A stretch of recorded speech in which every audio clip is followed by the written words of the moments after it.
Deixa eu passar o vídeo que o Bolsonaro cita você. Cite agora, tem 3 dias que ele fez isso, que eu queria conversar com você sobre essa história. Faça, por favor, Thalita, esse vídeo que você separou, da entrevista do Bolsonaro, que eles. A primeira fala dele depois da história revelada da conspiração para homicídio do Lula é essa, e ele cita você. Bota aí, por favor. Bom, o deputado Adélio havia sido filiado ao PSOL. Logo depois, Jean Willis, que foi eleito deputado federal, renunciou e foi embora do Brasil. Não estou acusando ele de nada, mas essas pontas soltas, você tem que se fazer presente. Bom, vou para o deputado Adélio havia sido filiado. É inacreditável, né? Ele, além de tudo. Agora, eu queria entender um pouco isso, que você explicasse para a gente. Por que a primeira coisa que ele fala, depois que se revela que havia uma conspiração militar comandada por ele para matar o Lula, a primeira pessoa que ele cita é Jean Willis? Quer dizer, que apito de cachorro? Que é a mensagem que ele quis passar, Jean? A mensagem é essa, Leandro, né? Eu funciono, como eu fui cobaia dessa comunicação política e ela funcionou muito bem, porque a homofobia, ela é essa unanimidade, como eu disse para você, né? Quer dizer, é muito fácil construir um pânico moral a partir da homofobia, porque a maioria das pessoas é homofóbica, né? E a homofobia ela fica muito maior quando ela se dirige a um gay bem-sucedido, a um gay com orgulho da sua homossexualidade, um gay que tem uma inteligência acima da média e que incomoda, né, muita gente, incomoda as pessoas heterossexuais.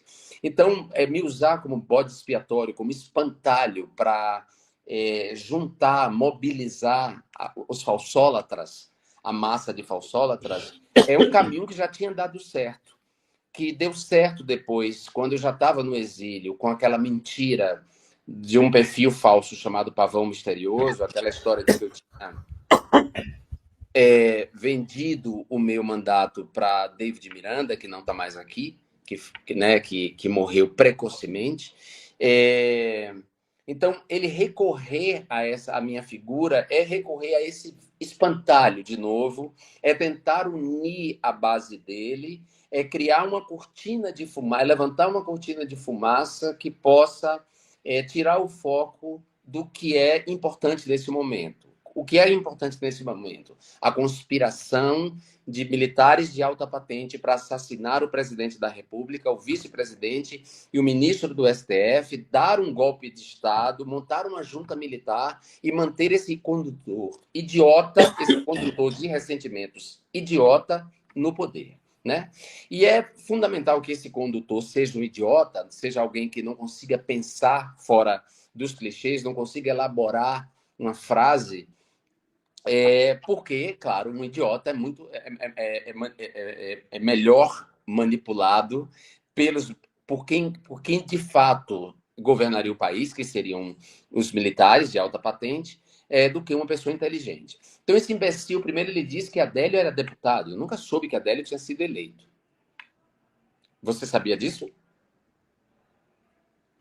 Ele fala, né? Ele é um completo idiota, né? Ele disse que Adélio era um deputado Adélio. Quer dizer, ele não faz ideia do que ele está dizendo, porque o próprio acontecimento ao qual ele se refere é suspeitíssimo. Até esse atentado, ele é suspeito. E depois ele me usa, porque aí ele usa meu nome, porque ele sabe que eles conseguiram, no passado, produzir um ódio, construir um ódio coletivo a partir da falsolatria em relação a mim, que teve a ver com homofobia, que tem a ver com o pânico moral que envolve aí as crianças e, portanto, essa calúnia de que eu defendia a pedofilia, a calúnia de que Haddad defendia a pedofilia, esses mesmos elementos utilizados pelo QAnon, que é esse grupo de extrema-direita e de teorias conspiratórias que elegeu Donald Trump nos Estados Unidos, ele sabe que me utilizar como um espantalho agora é o mínimo que ele pode fazer, quer dizer, o máximo que ele pode fazer para tentar se safar dos crimes. É o máximo que ele pode fazer. E depois ele tem uma obsessão por mim, né? Esse homem tem uma... desde que eu entrei na Câmara, quando eu entrei, ele já estava lá como um parasita, já há 30 anos, eu acho, quando eu entrei, né, quase 30 anos, ele já estava lá, ele já estava na vida política. Aliás, quando eu estava nas ruas de Alagoinhas vendendo algodão doce, esse sujeito já estava na vida política, né, e já perpetrando crimes. E eu digo isso para os outros imbecis que dizem que Bolsonaro existe por minha causa, né? Quer dizer, a pessoa não tem nem memória histórica para poder fazer um tipo de afirmação dessas. Bolsonaro estava nas páginas da Veja como acusado de atentado terrorista quando eu era uma criança nas ruas de Alagoinhas. E aí vem os imbecis de esquerda, os típicos imbecis de esquerda, para dizer que Bolsonaro existe porque eu existo. Bom, a questão é que quando eu entrei na Câmara dos Deputados, eu despertei nesse sujeito um tipo de ansiedade.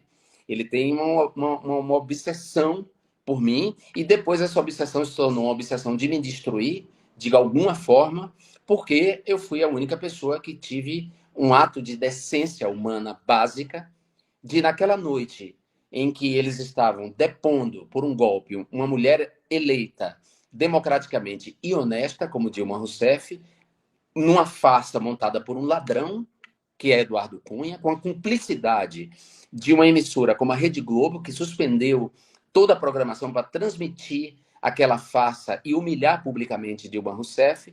Naquela noite ele dedicou o voto dele a um torturador, e aquilo foi indigno demais para minha decência, e eu cuspi na cara dele. Então eu acho que a partir daí ele e toda a sua religião, toda a sua falsolatria, tem uma obsessão em me destruir e, portanto, me atacar. E por isso ele acionou esse apito de cachorro. Ele está desesperado, os filhos dele estão desesperados, na verdade. A Polícia Federal fez um trabalho impressionante, e eu dou parabéns agora à Polícia Federal, porque antes ela não foi eficaz. Quando eu apresentei as minhas denúncias, as minhas 17 denúncias, se uma investigação tivesse sido feita a partir daquele momento, essa rede, esse ecossistema digital já teria sido desbaratado e talvez a gente não tivesse chegado onde nós chegamos, certo?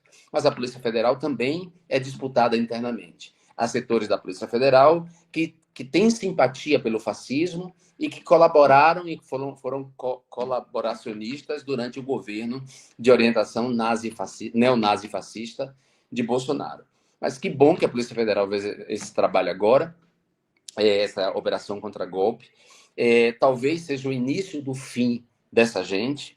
Talvez agora a gente, depois da prisão deles e de outros que ainda precisam ser identificados aí, né, a gente consiga suturar esse país que foi polarizado, dividido por essa comunicação violenta e essa comunicação digital aí que cria um ambiente da forçolatria.